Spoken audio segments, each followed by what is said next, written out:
Hello viewers, আমার চ্যানেলের সাপ্তাহিক ট্রাভেল সিরিজ সুমন দা এক্সপ্লোরার চ্যানেলে সবাইকে স্বাগত। আমরা রয়েছি চাঁদপুর জেলা। আজকে আমাদের গন্তব্য চাঁদপুর জেলার শাহাপুর জমিদার বাড়িতে।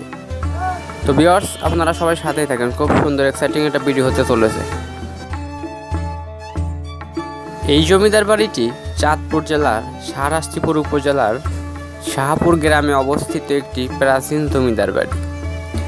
তবে কবে নাগাদ এই জমিদার বাড়িটি প্রতিষ্ঠিত হয় তার কোনো তথ্য পাওয়া যায়নি। ইতিহাস থেকে জানা যায় আনুমানিক 1500 সালের দিকে এই জমিদার বাড়ি বা রাজবাড়িটি প্রতিষ্ঠা করা হয়। এই জমিদার বাড়ির প্রতিষ্ঠাতা ছিলেন জমিদার শিবানন্দন খাঁ। ইতিহাস থেকে জানা যায় এই শাহাপুর রাজবাড়ি ছিল প্রাচীন মেহের পরগনার রাজধানী। এই শাহাপুর জমিদার বাড়িটা লোকমুখে শাহাপুর চৌধুরী বাড়ি নামেও পরিচিত।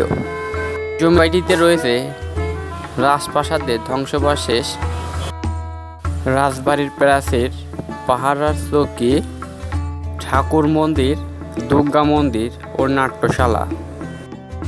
এই বাড়ির জমিদাররা একটি মঠ নির্মাণ করেছিলেন যার নাম সত্য মজুমদারের মঠ, যা এখনও বিদ্যমান আছে।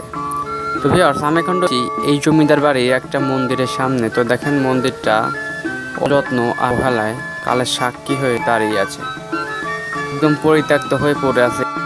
তো ভিউয়ার্স, আপনারা দেখতে পাচ্ছেন ভিতরে দেখেন মানুষ খেয়ার ছুঁয়ে দিয়েছে, একদম কি পরিত্যক্ত দেখেন। এটা দেখে যেন বুকটা খা খা করে। তো ভিউয়ার্স, আমার আজকের ভিডিওটা এই পর্যন্তই। দেখা হবে পরবর্তী ভিডিওতে নতুন কোনো জায়গা, নতুন কোনো ভিডিও নিয়ে।